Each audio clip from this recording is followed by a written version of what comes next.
Aujourd'hui, le filmographe est consacré à la carrière de Grace Kelly sur Séance Radio par BNP Paribas. Bonjour à tous, bonjour Antoine Cyr. Bonjour. Alors aujourd'hui, filmographe un peu particulier puisque nous avons avec nous Elisabeth Gousseland qui est l'auteur d'un ouvrage intitulé Grâce de Monaco, la glace et le feu. C'est une expression extrêmement hitchcockienne, non ? La glace et le feu, c'est lui qui l'a qualifié un peu comme ça ? Non, vous avez raison, c'est Alfred Hitchcock qui était quand même le Pygmalion, celui qui a fait éclore la rose qu'est Grace Kelly, qui a trouvé un jour cette formule extraordinaire et qui a dit Grace Kelly, c'est le feu sous la glace. Et c'est difficile et rare comme ça quand un metteur en scène réussit avec une métaphore si forte à décrire celle qu'il appelait par ailleurs the cool blonde, c'est-à-dire la blonde glaciale. Il avait senti de manière très précoce, elle n'avait que 22 ans lorsqu'elle le croise, que cette fille glaciale, au vernis impeccable, cachait une sensualité spectaculaire. Alors aujourd'hui, vous dites aussi au début de votre bouquin qu'elle brille par son absence, légende fantomatique, chimère oubliée. On a oublié Grace Kelly, vous trouvez ? Eh bien, je le crains et je le déplore. C'est-à-dire que mon enquête sur le Rocher, je suis partie 4 fois enquêter. J'ai beaucoup vu les dames de compagnie, les gouvernantes, tous ces gens âgés susceptibles d'avoir connu Grace Kelly. Comme ils disent, la princesse. J'ai trouvé une vraie ingratitude à Monaco, c'est-à-dire qu'il n'y a plus de portrait d'elle.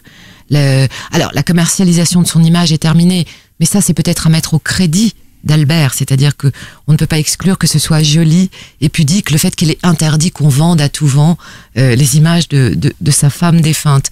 Mais enfin, dans les discours, elle n'est plus objet de discours, elle n'est plus objet de souvenirs, et la scène que je raconte au début du livre, je l'ai vécue, c'est-à-dire que très paradoxalement, cet hommage cette fête en hommage à Grace, qui avait créé le Ambassador Monaco's Club, eh bien, personne n'a mentionné sa mémoire, n'a fait allusion à sa grâce. Ouais, c'est très étonnant. D'ailleurs, même les jeunes, il y en a beaucoup qui connaissent des icônes comme Marilyn Monroe, comme Audrey Hepburn, qui est une icône très élégante, et qui connaissent aujourd'hui beaucoup moins bien Grace Kelly, alors que on pouvait pas imaginer il y a 15 ou 20 ans que la postérité de Grace Kelly ne serait pas égale à celle de 2 autres personnes que je viens de citer. Alors, paradoxalement, en effet, vous avez raison, mais les retours que j'ai de lecture viennent de très jeunes femmes, de femmes de 30 ans.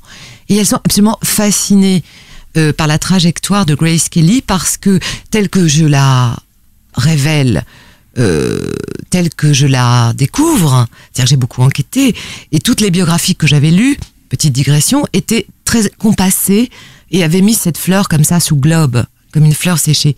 Et moi, j'ai voulu la faire bouger, la rendre vivante, et j'ai surtout découvert le complexe du père terrible. Or, les jeunes femmes, quand elles ont 30 ans, elles peuvent s'identifier à Grace Kelly en tant qu'elle a existé dans une fratrie, qu'elle a été la 3e d'une fratrie de 4 et qu'elle était la mal aimée. Voilà, justement. Voilà. Bon, on est dans le filmographe sur Séance Radio, donc on va parler évidemment des films dans lesquels on voit Grace Kelly, mais évidemment c'est compliqué de commencer cette histoire cinématographique sans commencer par son histoire à elle, sa famille, et vous parlez effectivement, alors voilà, alors ce père, mais alors vous nous en faites un portrait, et évidemment, comment ne pas toute sa vie traîner cette histoire, et cette relation au père, comme on dit aujourd'hui, va évidemment l'obliger à avoir des relations avec les hommes tellement compliquées, et évidemment, très souvent, comme on va le voir, avec des hommes plus âgés qu'elle. Enfin, tout ça vient de là. Alors, parlez-nous comme ça, un petit peu du père. On ne rentre pas dans les détails, on renverra votre livre, mais le père est c'est un millionnaire, irascible. Comment le résumer, sinon dire qu'il était un des meilleurs copains de Joe Kennedy. Ils avaient le même profil. C'était des gens qui voulaient réussir, qui avaient une ambition forcenée. Et j'ai trouvé beaucoup de similitudes entre les 2 tribus, la tribu Kelly et la tribu Kennedy. Ils étaient élevés de la même manière, ils avaient des racines irlandaises, ils étaient protestants. Pardon, ils étaient catholiques. Oui. Et justement, il leur manquait à tous le P de Protestant pour être de véritables WASP. Ça, c'est un aspect du problème. Mais j'en ai découvert beaucoup. Ce que vous disiez, Laurent, finalement, est intéressant parce que à l'époque des vieilles biographies, entre guillemets, on ne faisait pas état de tout ça. Pourquoi ? Parce que la psychanalyse n'avait pas avancé à ce point. Et surtout, on n'osait pas aborder le cas des femmes ou des actrices sous cet angle analytique. Or, aujourd'hui, on sait très bien qu'un complexe d'Édipe, c'est un complexe d'Édipe. Et qu'il vous marque à vie.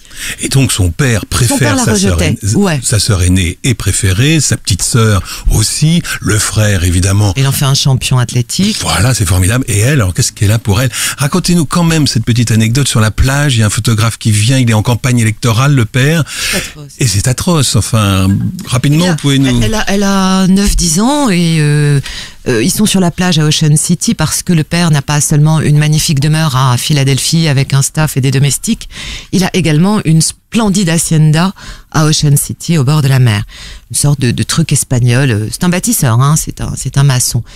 Et là, il est en campagne sous l'étiquette démocrate pour briguer la mairie de Philadelphie. Et cette fille dont il ne s'occupe jamais, car il passe son temps à faire ramer le grand frère afin qu'il devienne champion olympique comme lui, espèce de prolongement narcissique de lui-même.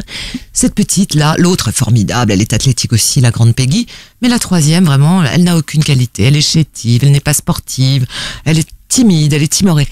Alors il se dit, qu'est-ce que je vais faire d'elle? Un photographe arrive, il se dit, je vais la saisir et je vais la faire balancer comme ça, comme une toupie, vous savez, dans ce genre d'attitude très affective, comme ont les pères qui aiment leur fille. Sauf que ce manège ne dure qu'une seconde et une fois le cliché pris, il a déposé la pauvre Grace sur le sable comme une poupée de chiffon et il est retourné entraîner le grand frère à l'aviron. C'est-à-dire qu'il l'instrumentalise véritablement. Et elle se dit, alors moi je suis juste bonne finalement à être jolie et à pouvoir apparaître comme ça devant des objectifs. Oui, elle on peut expliquer son amour du théâtre et du cinéma et par cette petite scène peut-être. Peut-être, vous avez raison, mais également parce que ce type très narcissique qui était Jack Kelly passait son temps à se mettre en scène et à mettre en scène cette tribu à ses yeux magnifiques et à son image dans des tas de clichés. Ils étaient célèbres les Kelly. Ils étaient célèbres à Philadelphie avant même que Grace ne brigue ce rêve d'actrice. Alors, toute cette relation avec son père et sa famille, etc., on le retrouve dans ce livre, donc Grâce de Monaco, La glace et le feu, aux éditions Grasset. On recitera bien sûr le livre, mais il faut avancer dans sa carrière. Elle va commencer à prendre des cours d'art dramatique, et puis elle va commencer à faire de la télévision. Là, c'est quand même intéressant. Elle rencontre des gens quand même importants, hein, Schaffner, le Franklin J. Schaffner. Elle va jouer Dulcinée sous la direction de Sidney Lumet dans un Don Quichotte qui est mené quand même par Boris Karloff, par la télévision. Elle va rencontrer Jean-Pierre Aumont déjà en 53 dans un téléfilm. Enfin bref. Et puis un jour, Hollywood l'appelle, très exactement la 20th Century Fox, pour un petit rôle dans un film dont vous dites qu'il est oublié. C'est vrai qu'on c'est un 14 heures, c'est pas un grand... Est-ce que c'est un grand film d'Hathaway, Antoine Cyr, 14 heures? C'est un film noir qui n'en est pas un, quoi. C'est pas l'un des plus grands. J'ai pas vu d'ailleurs s'il était au programme de la rétrospective de la Cinémathèque d'Hathaway. Ah, il va falloir vérifier ça. Ouais. Mais en tout cas, bon, ça dure 2 jours, le tournage. C'est quasiment une figuration. Oui, voilà, c'est ça. Enfin bref, on passe vite peut-être. Quand même, à la sortie du film, c'est Donald Spoto, votre ami Donald Spoto, qui raconte qu'il y a un fan club qui va s'ouvrir et qui va encenser évidemment Grace Kelly. Premier film important, vous allez le reconnaître comme ça, rien qu'à l'oreille. Do not forsake me, oh my darling. On this our wedding day, do not forsake me, oh my darling. Wait long. Inoubliable musique du Train sifflera 3 fois, Oscar de la meilleure chanson originale pour Dimitri Tiomkin, pour la musique bien sûr, et Ned Washington pour les paroles. C'est Le Train sifflera 3 fois, donc Antoine Cyr, grand film. Ah bah oui, c'est un film de Fred Zinman de 52, c'est un western pratiquement dépourvu de grands espaces et qui a été tourné avec un budget modeste et qui est aujourd'hui considéré par l'American Film Institute comme le 2e meilleur western de tous les temps quand même, donc c'est sérieux. C'est l'histoire d'un vieux shérif, Gary Cooper, qui vient d'épouser une jeune et jolie femme, quaker, donc puritaine et non violente, Grace Kelly, et qui est décidé à rendre son étoile. Mais à l'instant même de raccrocher les gants, il apprend que le bandit qui est son pire ennemi va arriver dans la ville par le train de midi et que 3 acolytes d'ailleurs l'attendent déjà à la gare. Donc au lieu de partir, il reste, il va entraîner les habitants de la ville dans un combat qui n'est pas forcément le leur et qu'ils vont refusé. Certains diront par couardise et d'autres diront au contraire que c'est par une juste prudence. Le train sifflera 3 fois fut réalisé par Fred Zinman, qui avait fui le nazisme, écrit par Karl Forman, qui avait pâti du maccarthisme, et produit par Stanley Kramer, qui était l'avant-garde de la gauche d'Hollywood. Comme vous l'évoquez, Elisabeth Gouzelan, dans votre livre, ils en connaissaient tous un rayon en matière d'hommes blessés. C'est le premier film où la présence de Grace Kelly au casting l'aide à rajeunir l'image d'une star plutôt en fin de carrière. Ça va être le cas plus tard avec Clark Gable, avec Bing Crosby, avec Cary Grant. Alors elle va avoir une romance hors écran avec Gable et Crosby, mais vous soulignez qu'elle n'en aura pas avec Gary Cooper. Au passage, quand au début du film, Gary Cooper embrasse Grace Kelly dans la maison du juge de paix, il a également il a exactement le même air un peu gêné qu'il aura 5 ans plus tard dans Ariane de Billy Wilder avec Audrey Hepburn de 28 ans, sa cadette. C'est le seul western de Grace Kelly et un western qui manie beaucoup de thèmes chers à l'Amérique profonde, l'héroïsme, la vengeance. Elle joue un rôle de Quaker, donc encore quelque chose de très américain. Alors Elisabeth Gouzelan, quel était le rapport de Grace Kelly avec l'Amérique? Est-ce qu'elle était restée une ambassadrice itinérante de son pays d'origine ou est-ce qu'elle était devenue au contraire d'abord une Européenne? Contrairement à Ava Gardner, vous savez que c'est Ava Gardner, ma précédente biographie qui s'appelle Ava la femme qui aimait les hommes, qui m'a conduite sur les traces de Grace Kelly. Parce que, je fais une petite digression pour répondre à votre question, Antoine, mais c'était tellement étonnant que cette brune, déjantée, vivant en dehors des clous, qui est absolument une anticonformisme total, et puis pas du tout étant né avec une cuillère dans la bouche, une cuillère d'argent dans la bouche, se soit pris d'affection à ce point pour cette petite anglaise, enfin américaine, mais si anglaise, BCBG, bostonienne, candide, qui était et trop lisse et pas du tout mystérieuse, qui était Grace Kelly. Alors donc, voilà, Eva n'aimait pas l'Amérique. Eva, elle avait choisi l'Europe, mais violemment. D'abord l'Espagne, ensuite l'Angleterre. Elle avait Pandora, la comtesse aux pieds nus, ce personnage. Oui, les corridas. Enfin, vraiment, nous avions là une Américaine qui détestait ses papiers d'Américaine. Chez Grace Kelly, bien sûr qu'il y a l'influence d'Ava, tout le temps. C'est la grande sœur, elle a 7 ans de plus. C'est la sœur bienveillante depuis Mogambo que vous avez mentionné. Et dont on va reparler dans un instant. Et surtout, oui, Grace Kelly, elle aime l'Amérique, elle aime passionnément l'Amérique, mais lorsqu'elle va faire cette retraite dont on parlera anticipée sous les palmiers monégasques, elle se rappellera de l'influence d'Ava, qui fuyait les studios, qui fuyait le potentat de la MGM, qui avait horreur de filer droit, et tout d'un coup, finalement, elle va se mettre, elle aussi, à se rebeller, mais d'une manière étrange, parce que se ranger dans un palais n'est pas vraiment un cas de rébellion avéré. Mais enfin, ce sera sa manière de dire oui à l'Europe et non à l'Amérique, oui. Pour l'instant, nous sommes en 1952, donc avec le train sifflera 3 fois. Après la sortie du film, d'abord Gary Cooper va avoir un Oscar pour ce film, hein, et la musique et le montage, enfin bon. Elle va reprendre des cours d'art dramatique. Elle a un premier rôle comme ça dans un film important. Elle va repartir à l'école, elle va prendre des cours parce qu'elle se dit... mais elle dit, vous le dites dans le livre, elle dit quand Gary Cooper jouait, on avait l'impression de comprendre tout ce qu'il pensait, alors que quand moi je jouais, on ne sentait rien. Quelle lucidité. Quelle modestie, oui. Et quelle modestie, oui. Et quelle volonté de travail. Moi, je caricature un peu les Kelly car ils ne me sont pas sympathiques. Je crois que ça se sent dans le livre. Un peu, oui. La famille, je voulais dire. Oui, la famille, leur despotisme me paraît une erreur féconde en négatif. Et en revanche, ils ont mis la valeur travail très haut tous. Et heureusement, la petite Grace a hérité de cette valeur travail. Alors après le train sifflant 3 fois, elle va passer un essai pour un film de Grégory Ratov, Taxi, qui va être tourné, mais sans elle va pas être prise. Mais ce bout d'essai va quand même compter dans les mois à venir.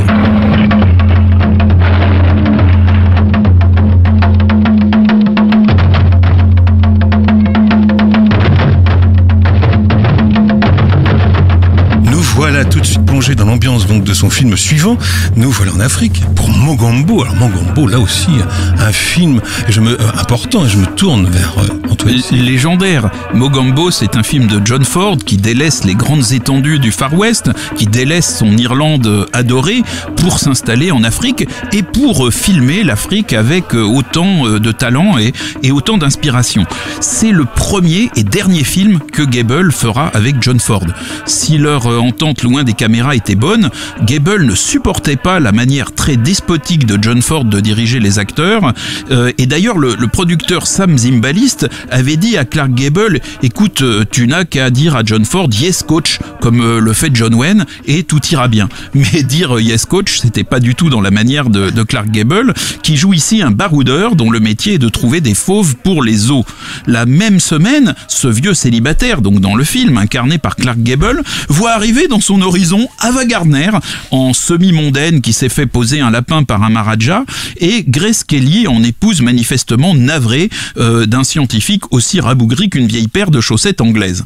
Dans le film, Clark Gable drague les deux femmes et termine avec Ava Gardner, il faut bien le dire ici, beaucoup plus sympathique que Grace Kelly, mais les deux femmes font un excellent numéro de comédienne. Alors hors écran, Gable ne s'occupe pas tellement d'Ava Gardner, qui était à l'époque avec Sinatra, mais il eut un flirt poussé avec Grace Kelly. Poussé, même plus que poussé. Ava Gardner et Grace Kelly semblent des femmes aussi différentes que possible. Vous avez dit tout à l'heure, et vous le dites dans votre livre, qu'elles sont devenues très amies. Bon, mais alors ces deux femmes apparemment si différentes, d'où viennent leurs points communs?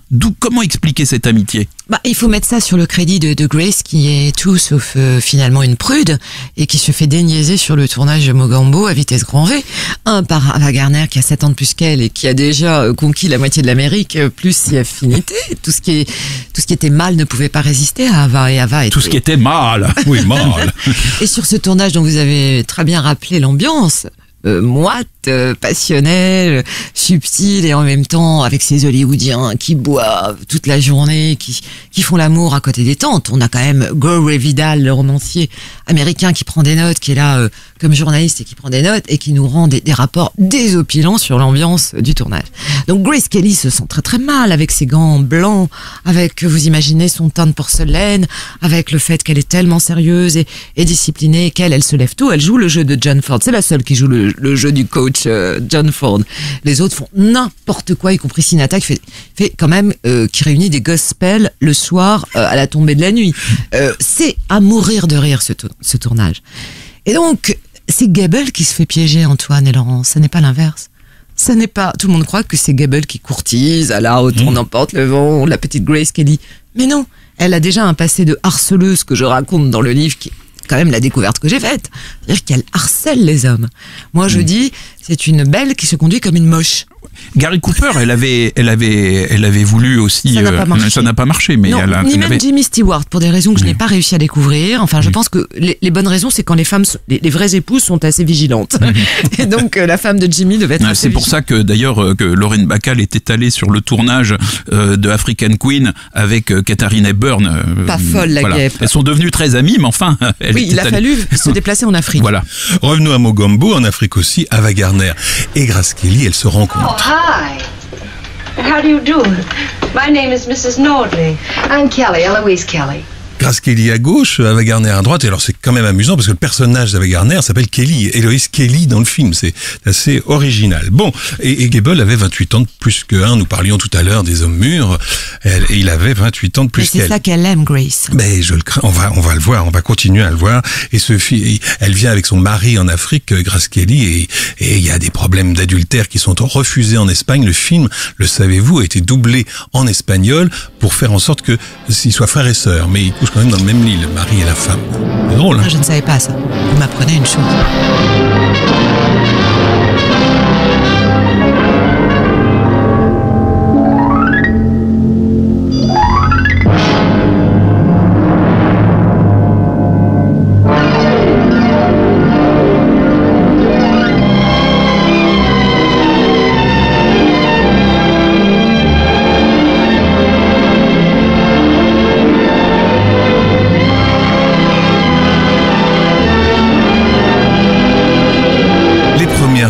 Du générique de rythme était presque parfait. Première rencontre avec Alfred Hitchcock, musique de Dimitri Tiomkin encore. Alors là, le mythe Hitchcock. Alors oui, nous sommes face à un mythe. Ah oui, mais on a failli ne pas y être puisque Hitchcock avait pensé à Cary Grant, qu'il avait déjà dirigé dans Soupçon et Les Enchaînés, puis Olivia de Havilland. Et puis finalement, voilà, Rémi Land qui avait eu son Oscar pour Le Poison, et Grace Kelly qui l'a découvert, donc Mogambo, et puis aussi cet essai qu'elle avait fait pour Taxi. Alors première rencontre avec Hitchcock, qui s'amuse devant elle à raconter des blagues grivoises, mais elle se retourne en disant, enfin vous racontez très bien, en disant écoutez, moi j'étais dans une école de bonnes sœurs, donc tout ça je connais très bien. J'en ai entendu de bien plus salé, dit-elle, Mr. Hitchcock.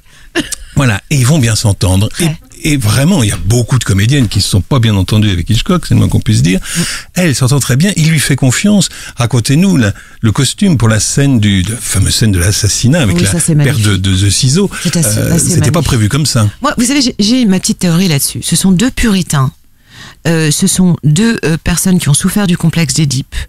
Lui n'allait pas du tout avec sa mère. Oui. Elle, ça n'allait pas avec son père. Ils sont aussi verrouillés et phobiques l'un que l'autre, et ils sont, comment dirais-je, catholiques tendance jésuite. C'est-à-dire, tout ce qu'on ne dit pas, c'est très bien de ne rien dire. Il faut se verrouiller. Donc ils ont le côté coffre-fort verrouillé au corps, tous les deux, et ils ont finalement la même philosophie de la vie. C'est pour ça que ça marche. En plus, ils ont horreur de l'improvisation, vous me l'accorderez, et elle déteste ça. Elle déteste l'improvisation. Elle aime que tout soit quadrillé. Or, Hitchcock est un quadrilleur hors pair, n'est-ce pas? Il n'y a rien qui est laissé au hasard. Et donc, quand ils se rencontrent et il lui fait passer une audition, comme il a quand même cet humour qui le sauve, il lui fait passer une audition sur la mode. Elle est top modèle, elle s'en sort hyper bien. Sauf qu'elle a 22 ans, pauvrette. Donc elle ne saisit pas bien les sous-entendus, ça lasse. Pourquoi ils s'entendent bien? Parce qu'elle est maline. Elle sait qu'elle ne doit pas justement attiser avec lui le feu sous la glace. Elle sait qu'il est son Pygmalion et qu'elle doit aller loin avec lui si elle veut devenir, car elle en rêve, la prochaine Ingrid Bergman. Donc elle ne commet pas l'erreur de le séduire. Et c'est bien vu. Et vous savez bien qu'il passait jamais à l'acte, Hitchcock. Non, ça, effectivement, même plus tard avec notre ami Tippi Hedren.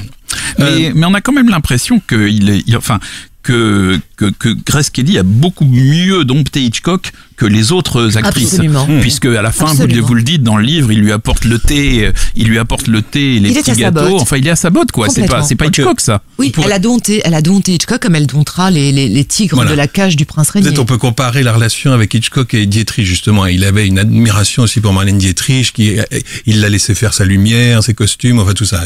C'est un peu le même genre, mais ça c'est très rare. Mais c'était du temps du muet, n'est-ce pas, non? Avec Dietrich? Non, pas du tout. Non, c'est le Grand Alibi, c'est après la guerre. Absolument. Voilà.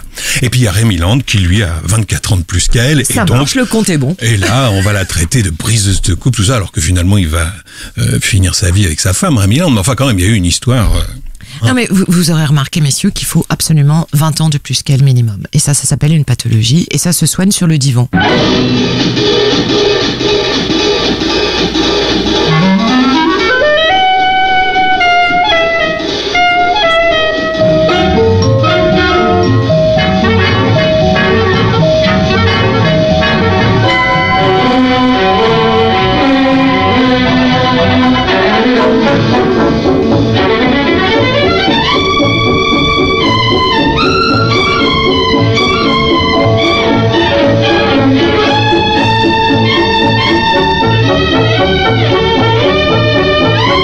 Très jazzy musique de Fenêtre sur cour, signé Franz Waxman, bien sûr, ça c'est un chef-d'œuvre, un classique d'Hitchcock.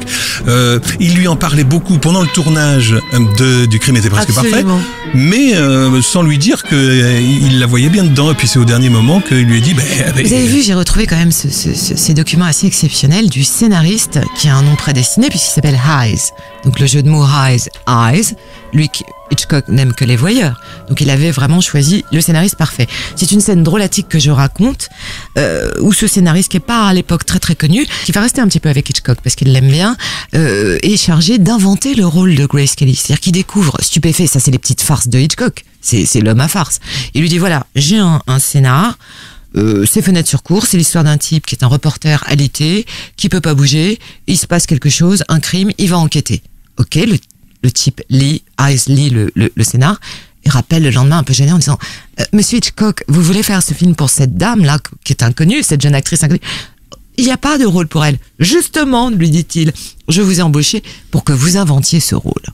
Alors, qu'est-ce qu'il va faire, ce Hayes? Il va être comme un détective privé sur les trousses de Grace Kelly. Voilà, c'est La mort aux trousses qu'il écrira plus tard, Hayes. Merci. Et donc, il est chargé d'inventer le rôle de Grace Kelly en 35 pages et en 15 jours. C'est magnifique. Et finalement, comme il a un peu d'imagination, mais pas tant, il va inventer cette Lisa Fremont, qui est le double absolu de la vraie Grace Kelly. Vous dites un top modèle snob et superficiel, voilà, dans le film. C'est elle à l'époque. Elle pose pour des photos de mode, elle pose pour le Harper's Bazaar et pour le Vogue, et elle n'est rien d'autre qu'une petite modèle qui a beaucoup de style et d'allure, mais elle n'est pas du tout une comédienne. Et Hitchcock va lui offrir ce cadeau, ce que moi j'appelle une maison de poupée. Il va lui offrir Fenêtre sur cour, et en plus, ce sera le scénariste Hayes qui aura brodé sa partition qui n'existait pas. C'est quand même assez émouvant.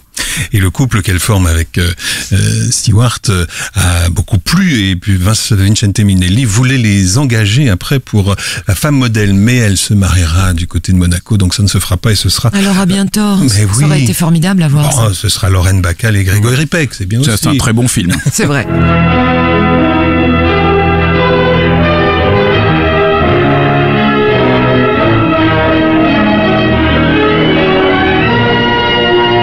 Ça, c'est une musique qu'on connaît peut-être un peu moins bien, la musique Les Ponts de Tokori, musique de Lynn Murray, de son vrai nom Lionel Brizzi. Et donc Les Ponts de Tokori, c'est un film de Mark Robson, 1954.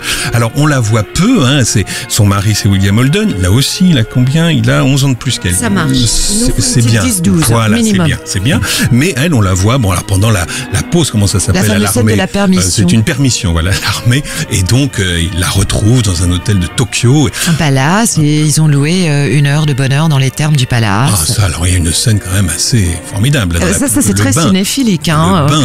Parce que c'est une des rares scènes qui échappe à la censure du code Hayes, où on voit à peu près toutes les formes de Grace Kelly, elle qui était si prude, elle Hitchcock n'avait même pas déshabillé sauf mentalement et dans ses fantasmes, à l'écran en tout cas. Oh, il y aura quand même la scène de la piscine dans Haute Société qui est assez... mais ce sera bien après. C'est bien après, voilà. Mais pour l'instant, on ne connaît rien sauf ses bras ravissants, ses attaches fines et ses chevilles parfaites. Et là, qu'est-ce qui se passe? Moi, mon explication, c'est qu'elle est érotisée à fond par William Holden. Elle est folle de William Holden. Ils sont fous l'un de l'autre. Il y a de quoi, on peut la comprendre. Holden, c'est à peu près le George Clooney des années 40. Oui, et il en avait la gloire aussi. Il était vraiment la star extraordinaire. Mais alors, c'était un acteur extraordinaire. Je signale juste pour les amis qui nous écoutent et qui sont cinéphiles, que ces ponts-là de Tokori, que moi j'ai trouvé barbant au dernier degré, et même comique tellement c'était rasoir, et le film favori d'Alain Resnais. Ouais. Alors incroyable, non? Bon, précision. Alors moi, je suis pas tout à fait d'accord avec vous. Je trouve pas ce film si barbant que ça. En revanche, je le trouve plombant. C'est-à-dire qu'à la fin, on est vraiment, on se dit bon, voilà, mais à la fin, on est plombé, quoi. Voilà, on dévoile la fin. Non, allons-y, mais la fin est plombante. La fin est plombante. On s'attend pas à ça, effectivement. Il y a Frédéric March. Il y a une longue scène avec Frédéric March où justement il lui explique le devoir de cette femme qui a son mari comme ça parti sur les champs de bataille. Mickey Rooney qui est assez drôle et moins pétochard que Holden, parce que le problème c'est que Holden est très pétochard. Ah oui. C'est quand même un lieutenant qui intègre son cockpit avec un teint livide et qui a peur de monter en avion.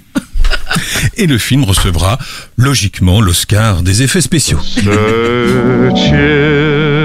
through, you've got what it takes. There was no passing you by. In my who's who, you've got what it takes. The who, the where, the when, the why. One look and all, no painting I know can equal your loveliness, head to toe. At last the breaks, you've got what it takes. So easy to see.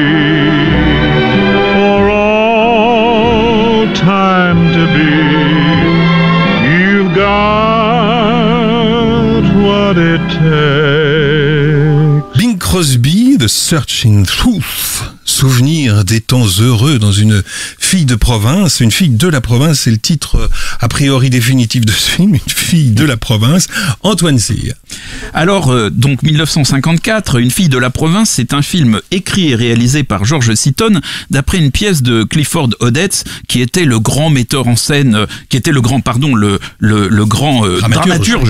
dramaturge aux idées avancées qui étaient en vogue à Broadway. Et ces pièces sont à l'origine de L'esclave aux mains d'or de Rouben Mamoulian, du Démon s'éveille la nuit de Fritz Lang, un film avec Barbara Stanwyck et Marilyn Monroe, et puis du Grand couteau de Robert Aldrich avec Aida Lupino, et qui est aussi le seul film dans lequel Jack Palance interprète un intellectuel.